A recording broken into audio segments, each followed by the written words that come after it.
pensar, ficava a ver e acreditar quão grande é a maravilha de falar no nome de Jesus. Mas aqui foi nos confiada a palavra de Deus e vamos aqui ministrar aquilo que o Senhor nos entregou, aquilo que Deus tem preparado para mim e para a tua vida. Quinto dia da campanha, eu acredito que Deus já tenha operado nos 4 dias que se passaram e vai operar até o último dia dessa campanha. Mas Deus tem algo para você nesta noite. Abra no tema da campanha Atos, capítulo 1, a partir do verso 4 em diante, onde vamos fazer menção da palavra.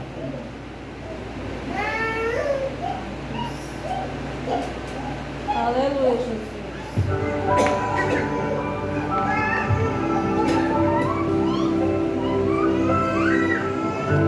Aleluia, Jesus.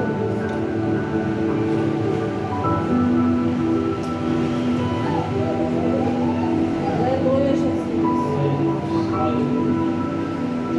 Todos encontraram, amém? Amém. Assim diz a palavra do Senhor, Atos dos Apóstolos, capítulo 1 e verso 4. Aleluia. E estando com eles, determinou-lhes que não se ausentassem de Jerusalém, mas que esperassem a promessa do Pai, que disse ele: de mim ouvistes. Porque na verdade João batizou com água, mas vós sereis batizados com o Espírito Santo, não muito depois destes dias. Aqueles, pois, que se haviam reunido, perguntaram-lhe, dizendo: Senhor, restaurarás tu neste tempo o reino de Israel? E disse-lhes: não vos pertencem saber os tempos ou as estações que o Pai estabeleceu pelo seu próprio poder, mas recebereis a virtude do Espírito Santo, que há de vir sobre vós, e ser-me-eis testemunha tanto em Jerusalém, como em toda a Judeia e Samaria, e até os confins da terra. E quando dizia isto, vendo eles, foi elevado às alturas, e uma nuvem o recebeu, ocultando a seus olhos.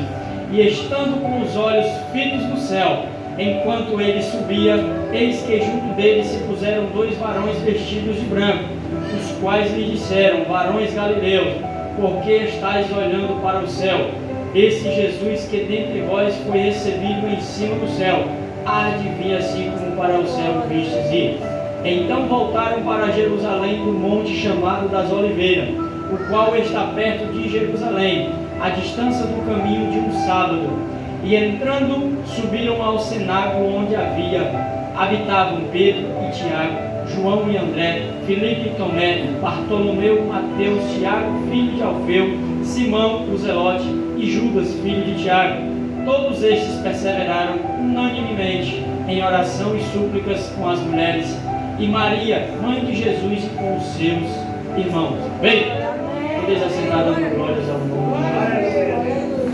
A palavra de Deus vai falar em Atos dos Apóstolos, capítulo 1, a respeito da ascensão de Cristo Jesus. A Bíblia nos relata como foi a sua partida. Deus deixa claro aqui a promessa que Ele tem para mim e para você, a promessa da vida eterna. Uma coisa me chama a atenção nesse texto é porque quando Jesus chega para os discípulos, Ele vai indagar algo, vai determinar algo a ser feito, que eles teriam que permanecer no lugar certo, no momento certo, na hora certa. Os discípulos permaneceram lá onde Jesus os ordenou que ficassem, porque Jesus saberia o momento em que viria. Mas você vai ver que quando Jesus vai anunciar o lugar onde eles deveriam permanecer, muitos vão fazer perguntas, muitos vão se interrogar. João capítulo 20, verso 18 em diante, vai falar a respeito que João Batista vai estar junto com os discípulos, onde Jesus aparece aos 11, onde lá os 11 vão sentir o momento onde Cristo vai partir, eles vão se sentir só. Mas Jesus vai assoprar sobre eles e vai dizer: recebei o Espírito Santo. Quantos de nós aqui recebemos o Espírito Santo de Deus? Porque João anunciou: eis que virá um que não sou digno de desatar as sandálias dos seus pés, porque ele vos batizará com fogo. E a própria palavra de Deus, como o varão nos trouxe, o fogo serve para purificar de todo pecado. Mas em Hebreus deixa claro que o fogo de Deus é um fogo consumidor. Não adianta passar pelo fogo de Deus e querer ser a mesma pessoa, porque quando você passa pelo batismo de Jesus, você deve partir para uma nova criatura. Aqui Jesus lhe anunciou que deveriam permanecer em Jerusalém. lá aonde Deus iria habitar, porque a promessa seria entregue lá no momento onde foi a incredulidade. Porque se você perceber, desde o começo da trajetória do povo, Deus já tinha promessa com o povo de Jerusalém, de Israel e Judá. Lá era onde Deus queria mostrar o seu poder. Porque se você estudar no Antigo Testamento, Jerusalém, Judá, Israel e outras cidades naquela província eram as cidades incrédulas. Era uma cidade onde Deus mostrava seu poderio, Deus mostrava a sua glória e o povo se voltava a fazer coisas que não agradavam o coração de Deus. Mas era naquele lugar onde Deus queria mostrar a promessa. Porque quando ele chama Samuel, ele vai chamar ao profeta Samuel e vai mandar Samuel ir até Jerusalém para lhe anunciar o Evangelho. Lá vai chegar onde ele vai ungir um profeta sobre rei chamado Davi. Quando ele unge a Davi, muitos daquele povo vai desacreditar de Davi. Muitos vão desacreditar da promessa. Quando eles olham para o povo de Judá como rei, ele vai se prostrar perante ao profeta e vai dizer: olha, unge para nós um rei, para que nós possamos se prostrar perante ele e o adorar. Perceba que o povo queria deixar a promessa para seguir ao homem. O povo queria deixar de seguir a direção de Deus para seguir a direção do homem. Mas aqui os discípulos, eles perseveraram. Eles guardaram a promessa para si. E quando eles guardaram, eles esperaram o momento certo. Uma coisa me chamou a atenção é que quando Jesus chega para eles e disse: olha, e estando com eles, determinou-lhes que não se ausentassem de Jerusalém, mas que esperassem a promessa do Pai, que ele disse que a minha ouviste. Porque a promessa que Jesus teria falado para eles era aquela que está escrita em João capítulo 14 e verso 1: credes em Deus, credes também em mim. Na casa de meu Pai há muitas moradas. É nessa promessa que Cristo tem para mim e para você. A promessa que Jesus nos deixou foi esta: a promessa de vida eterna, a promessa de salvação. Muitos têm deixado a promessa, algo que Cristo determinou para mim e para você. O que Cristo determinou para nós, pregador? Foi que guardássemos a sua palavra e zelássemos pela sua obra. Mas muitos não estão zelando, muitos não estão guardando a promessa, estão pegando a promessa e fazendo como o filho pródigo, que jogou a parte da herança que o pai lhe deu do mato e começou a mendigar e começou a padecer. Mas o Espírito Santo de Deus bailou sobre aquele homem e ele teve que voltar para a casa do Pai. Assim são muitos crentes que têm pegado a promessa e têm lançado fora, e têm pegado a promessa que Cristo nos deu, de guardar a palavra, de zelar pela obra, e têm jogado fora para ir servir aos prazeres do mundo. Mas um dia eles vão ter que voltar, porque Isaías capítulo 35 verso 4 em diante, ele vai anunciar a vida do Messias. Ele vai dizer: olha, confortai as mãos fracas, fortalecei aos joelhos trementes, dizeis aos turbados de coração que esforçai-nos e não temais, porque virá um e vos salvará. A Bíblia também deixa claro no mesmo capítulo, no verso 8, que ele vai dizer: os olhos dos cegos serão abertos e os ouvidos dos surdos se abrirão. Sabe por que ele disse que os olhos dos cegos serão abertos? Porque Isaías 29 vai dizer: olha, naquele grande dia os cegos verão a glória, mas não poderão entrar. Os surdos ouvirão as palavras do livro. Mas por quê? Porque o Espírito Santo viria para cobrar de mim e de você a promessa que ele nos deixou. A promessa de zelarmos pela sua palavra, a promessa de aguardarmos a ele. Quantos de nós têm aguardado a vinda do Messias? Eu pergunto para mim e para você: se Cristo viesse hoje, eu e você estaríamos guardando o que ele determinou, estaríamos guardando a promessa para recebermos o Espírito Santo. Oh, aleluia, Deus. Aleluia. Glória a Deus. Aleluia. Mas ele determinou a promessa, ele determinou que deveríamos aguardar. Da mesma forma, não foi diferente na minha e na tua vida. Muitos hoje você prega a palavra e diz assim: ah, mas muitos dias já me pregaram que Jesus iria voltar e até hoje não voltou. Aleluia. Mas cabe a mim e a você perseverar. Cabe a mim e a você aguardar, a zelar, porque assim como ele vai deixar claro: aquele que perseverar até o fim, dar-te-ei a coroa da vida. Assim como os discípulos aguardaram a ascensão de Cristo, eu e você temos que aguardar a volta do Messias, porque é neste grande dia que esta promessa vai se cumprir na minha e na sua vida. A promessa de ser um pregador é promessa, mas a promessa maior é aquela de vida eterna. É a promessa que está escrita em Hebreus capítulo 12, onde ele vai deixar claro que a promessa que Cristo nos deu é a promessa de salvação. Mas aqui o Jesus, ele vai deixar claro: Deus deixou para eles uma promessa. Mas no versículo 5, porque na verdade João batizou com água, mas vós sereis batizados com o Espírito Santo, e não por muitos dias. Porque Jesus já sabia o momento dia ele viria na festa de Pentecostes, no momento em que o povo estaria reunido, porque a festa de Pentecostes unia tanto quem era crente como quem não era, tanto pessoas que serviam a Cristo como aqueles que desacreditavam, porque era momento festivo, era momento em que o povo se reunia para fazer a sua alegria. Da mesma forma é os crentes de hoje. Você marca a festa, tem crente que vai, marca a doutrina, tem crente que falta. Mas Deus sabe como trabalhar. Porque na festa de Pentecostes, a Bíblia deixa claro que o povo se reuniu. E como foi trago aqui na mensagem, eles estavam assentados. Uma coisa me chama a atenção é que muitos pregam essa palavra e trazem para o lado do movimento, e trazem para o lado da eloquência, daquele pula-pula. Mas eu te digo uma coisa, a própria palavra deixa claro que eles estavam assentados. E quando o Espírito Santo de Deus desceu sobre eles se levantaram e anunciaram o Evangelho. Mas a Bíblia também não deixa claro que eles saíram pregando, pulando, mas eles saíram anunciando a Cristo. Eles saíram falando em outras línguas. Muitas pessoas dizem que eles falaram línguas estranhas. Não, porque quem fala línguas estranhas, irmão, é quem fala do inglês, do italiano, do hebraico, do francês. Essas são as línguas estranhas. Mas quem fala a língua que Paulo deixou claro no capítulo 13 de 1 Coríntios, a língua dos anjos. Essa é a língua que vem de Deus.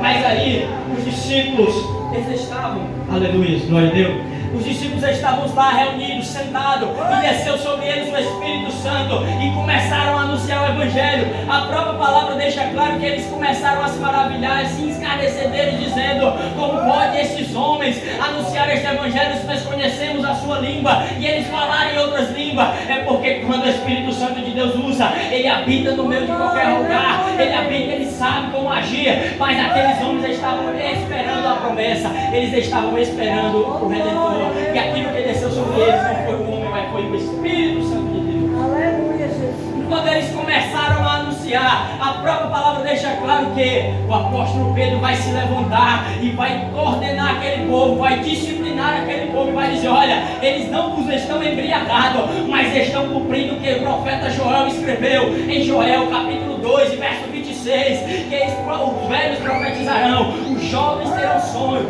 Mas aqui, meu irmão, é a promessa que eles teriam. Desde o início Deus teria feito esta promessa. O Espírito Santo. Tem muitas pessoas se dizendo cheio do Espírito Santo, irmão, mas não passa do Espírito Santo como?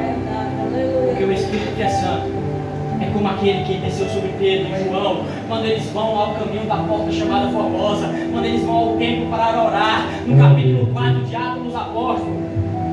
A própria palavra deixa claro que quando Pedro e João vão ao templo orar, havia um coxo na porta do templo pedindo esmola. Ali é ser cheio do Espírito Santo, porque quando João e Pedro chegam perante ele, Pedro vai olhar para ele e diz: olha, fita os olhos em nós, porque não tenho ouro e nem prata, mas tudo que eu tenho, isso eu te dou. Levanta-te e anda. Isso é ser cheio do Espírito Santo, irmão. Tem pessoas que é cheio do Espírito Santo dizendo, irmão, que é cheia, mas quando ora pelo enfermo, o enfermo sai mais doente. Quando ora pelo endemoniado, o endemoniado sai pior. Mas aquele que é cheio do Espírito Santo, só em olhar o demônio tem que reagir, só em olhar a autoridade tem que bater retirada, só em olhar o mover tem que acontecer, porque o Espírito que é santo, ele opera maravilhas, ele opera maravilhas. E os discípulos esperaram a promessa de Deus. Quando Jesus chega ao templo para orar, ele vai sair novamente a caminhar a sua trajetória de horas com os discípulos e com os dias vamos continuar a jornada. Ele chega ao tanque e havia uma mulher samaritana. Uma coisa que me chama a atenção é que este texto vai deixar claro que Jesus pediu a eles que esperassem em Jerusalém, Samaria. Mas a própria palavra deixa claro que quando ele chega ao tanque de Jacó, no capítulo 4 de João, ele vai chegar a uma mulher samaritana, onde aquela mulher vai dizer: Senhor, quando ele chega para ele e diz assim: olha, me dá de beber. E ela diz: não pode pedir eu de beber sendo do judeu e do samaritano. Isso é o que o Espírito Santo de Deus faz. Tem muitas pessoas que falam com aqueles porque acham que é a tradição do pode. Mas sem engano, porque Jesus sabia. Quando ele chega para aquela mulher samaritana, ele vai começar a anunciar o seu evangelho. Ele vai começar a falar na língua daquela mulher. Ele vai chegar para a mulher dar de beber. Ela diz: como pode tu ser um judeu que pede água sendo que sou samaritano? Não sabes tu que é o judeu do sinal que é o samaritano?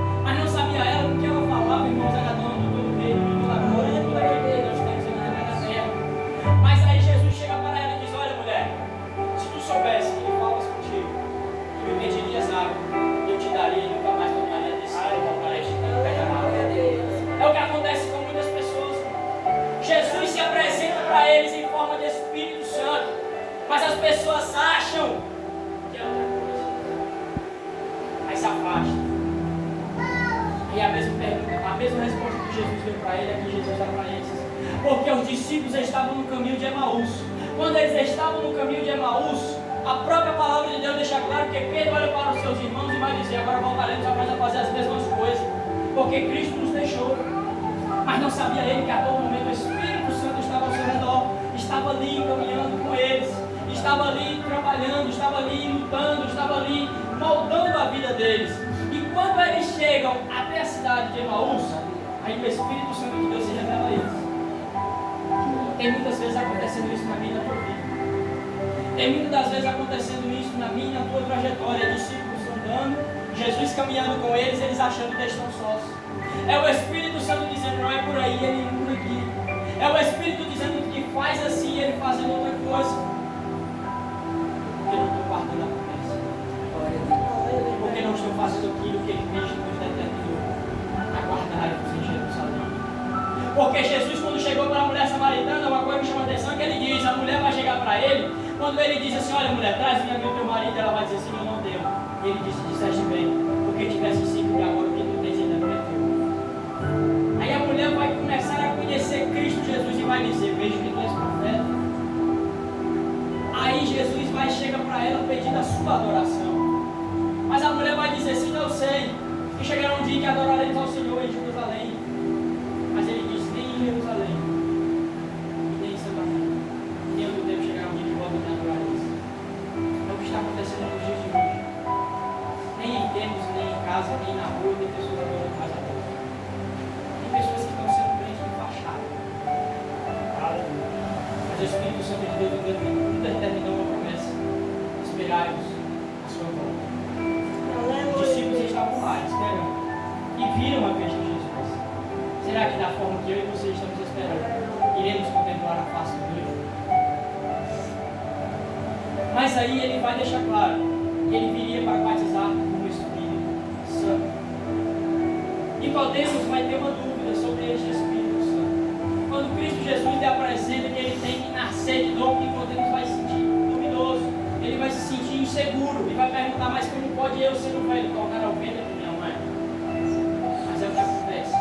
Quando Cristo Jesus lhe apresentou um novo batismo, um novo nascimento, Deus estava falando para ele a respeito de suas atitudes, de suas condutas, de seus moveres, de seus agir, porque sabia do coração de Nicodemos. Da mesma forma, Deus sabe do meio do teu coração. Porque, como foi falado, nós somos templo e morada do Espírito Santo.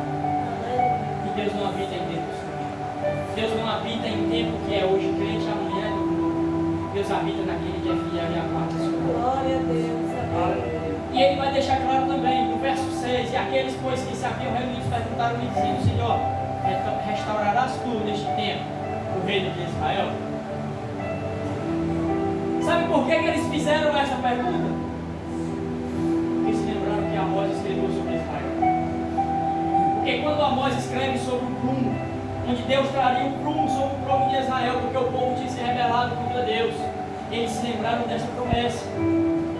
Eles se lembraram e começaram a se atormentar, porque eles já estavam pensando que a vida seria esta hora, que o fim seria esta hora.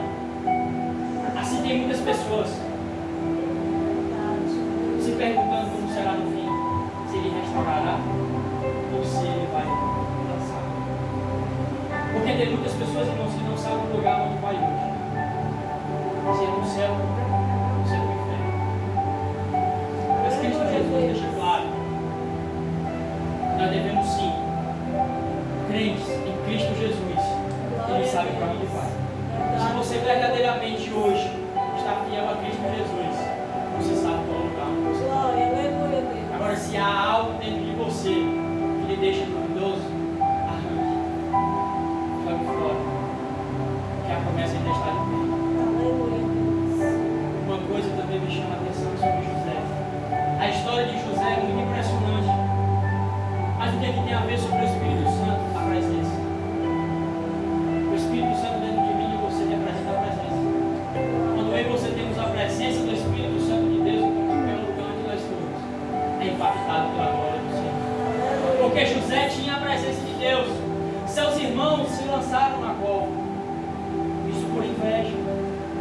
Porque seu pai teria dado uma túnica a José, mas também teria dado aos seus irmãos.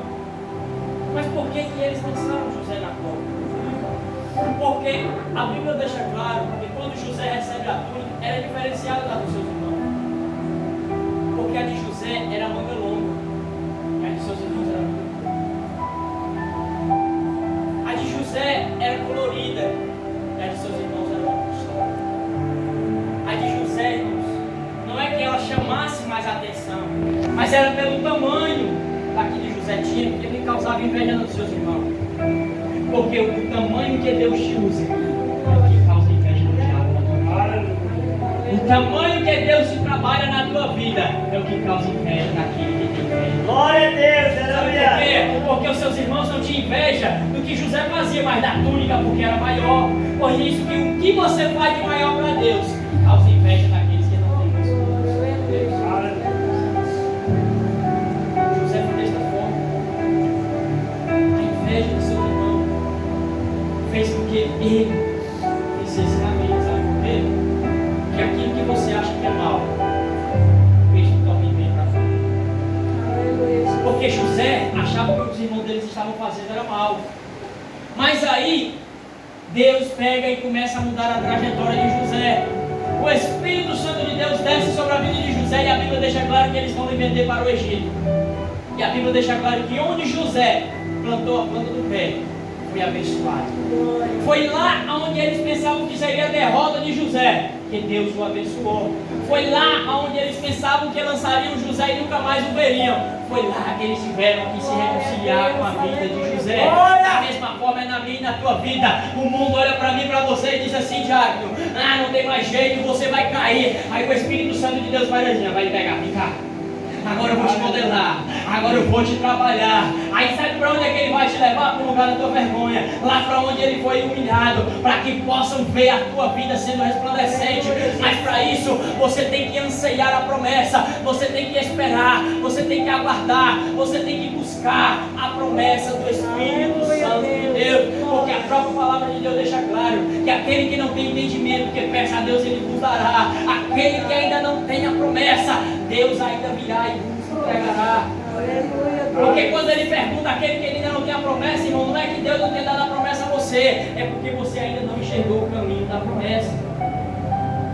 Porque o povo caminhou sobre o caminho do deserto.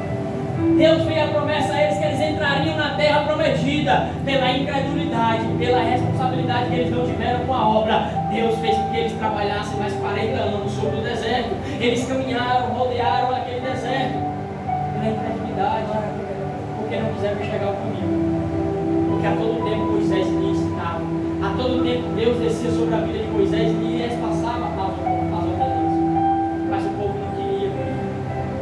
Mas aí Jesus vai deixar claro e diz-lhes: não vos pertence saber os tempos ou as estações que o Pai estabeleceu para o próprio poder,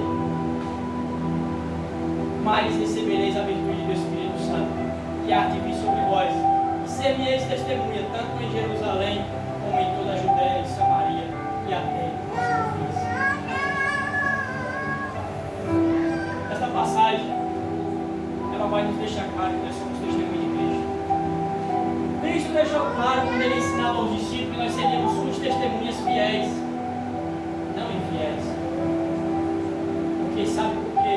Ontem mesmo eu estava conversando a respeito disso, de testemunhas. Tem muitas pessoas, irmãos, que chegam para mim e dizem: irmão, eu estava pregando para um macumbeiro, mas ele não se reconciliou. Hoje eu preguei para um afastado, mas ele não deu ouvido. Hoje eu preguei para uma pessoa que não quer nada com Cristo, mas ela me ignorou. Sabe por que acontece isso? Falta de testemunho. Eu quero que fiz aqui o nosso testemunho. Se eu pregar para um macumbeiro de vão do testemunho, ele vai ver, ele vai se exemplar, ele vai nos guardar. Paulo escreveu à igreja de Tessalonicenses, 1 Tessalonicenses, capítulo 1, verso 2. Paulo vai falar e exortar o povo a respeito da obediência e fidelidade do povo de Tessalônica. Porque ele mesmo deixou claro no verso 8 que vós anunciou o Evangelho, pela vossa boca soou a palavra de Deus. E a Macedônia e a Caia têm vos tomado sobre testemunha e exemplo. Porque ele era um exemplo, irmão, Paulo ensinava e eles seguiam. O Espírito Santo de Deus descia sobre Paulo, ensinava Paulo. Paulo passava para a igreja e o povo de Tessalonicenses correspondia, fazia. E o povo de Acaia e Macedônia, se você estudar, era um povo incrédulo, onde eles adoravam a ídolos estranhos, onde eles adoravam Deus. E a própria palavra de Deus deixa claro no verso 10 que aqueles ídolos foram convertidos ao Espírito Santo de Deus através do testemunho da igreja de Tessalonicenses. Porque eles davam o testemunho, eles anunciavam o Evangelho com amor, com fidelidade. Da mesma forma na minha e na tua vida, porque nós fomos batizados com o Espírito Santo de Deus. Quando nós descemos as águas, submergindo aquela água, ali nós levantamos uma nova criatura. O que era de velho ficou e agora é uma nova criatura. Tudo se fez novo, tudo mudou na minha e na sua vida. Não adianta querer subir de lá com aquele pecado que já foi no passado. Não adianta querer continuar com aquilo que desagradava a Deus. E segue a promessa de salvação. Porque um dia você foi eleito e predestinado a algo. Eleito ser chamado Filho de Deus. Predestinado à promessa de salvação. Você foi predestinado para entrar na terra prometida. Essa é a minha e a sua eleição. Essa é a minha e a sua predestinação. Porque Ele mesmo vai deixar claro: ser-me-eis testemunha, tanto em Jerusalém como em Samaria e Judéia, em todos os confins da terra. Jesus, onde passou, Ele foi caluniado, mas através do seu testemunho e das suas obras, muitas pessoas tiveram que reconhecer Cristo Jesus como Salvador. Muitas pessoas tiveram que engolir o que falaram de Cristo. Os próprios fariseus, quando apontavam Jesus, quando excluíam Jesus da sociedade, Jesus unanimemente, em paciência, em mansidão, em amor, Ele começava a pregar, Ele começava a lhes falar por parábolas. E os fariseus se calavam. Por isso que Ele disse: porque vós recebereis a virtude do Espírito Santo. Quais são as virtudes do Espírito Santo? Gálatas, capítulo 5, verso 22.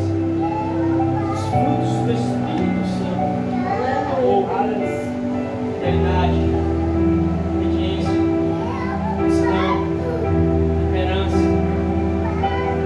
Isso são os frutos do Espírito Santo. Foi essa a promessa que Cristo nos deixou. Era isso que os discípulos receberam naquele momento. Os frutos do Espírito Santo. Eles receberam amor, eles receberam a paciência, eles receberam a temperança, eles receberam a longanimidade, a benignidade. Tudo isso para distribuir ao povo. Por isso que Jesus deixou claro que em pouco tempo eles seriam batizados. Porque quando os receberam na festa de Pentecostes, eles começaram a distribuir tudo aquilo que eles receberam no dia da ascensão de Cristo.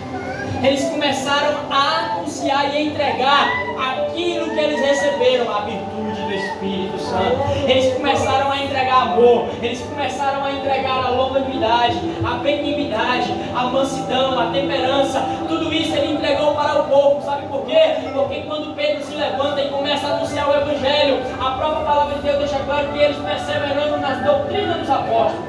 Ou seja, eles estavam em comunhão, eles estavam em perseverança. Pedro começa a anunciar o Evangelho, a própria palavra de Deus deixa claro que quase 3.000 almas foram convertidos ao reino de Deus. Porque eles receberam a virtude do Espírito Santo de Deus. Eu e você recebemos essa virtude ao anunciar o Evangelho. Ao começarmos a nossa trajetória cristã, no momento em que você levantou a sua mão e disse: Senhor, eu te aceito como único e suficiente Salvador. Naquele momento, Deus sabe da sua ordenança, Deus sabe do seu coração. Se você aceitou a Ele por amor, você recebeu a virtude do Espírito Santo. Mas se você recebeu a Ele com dúvida, você recebeu o Espírito Santo, porque dele vos entregará. O Espírito Santo de Deus, irmãos, não é só aquele que marcha, não é só aquele que fala em línguas, mas o Espírito Santo de Deus é aquele que sabe agir no momento certo. É aquele que Tiago fala, que é tardio em falar, mas cedo a ouvir. Porque isso, irmão, é o fruto do Espírito Santo. Porque quando o crente não recebe algo de Deus, ele sabe receber. Porque não adianta não espalhar para o mundo. Sabe por que tem muita gente caída? Porque Deus revela a ele algo e ele sai contando para ele. Sabe por que tem muita gente está indo mundão, desfalecido a fé, porque chega para um caído e começa a contar a sua vida, começa a contar o que está passando na obra. Eu te faço uma pergunta: o que é que um caído tem para oferecer para mim e para você? A queda. Mas se nós fazemos aquilo que está escrito em Mateus capítulo 6, verso 9, verso 6 em diante, entra no teu quarto, entregue em oração a Deus aquilo que está dentro.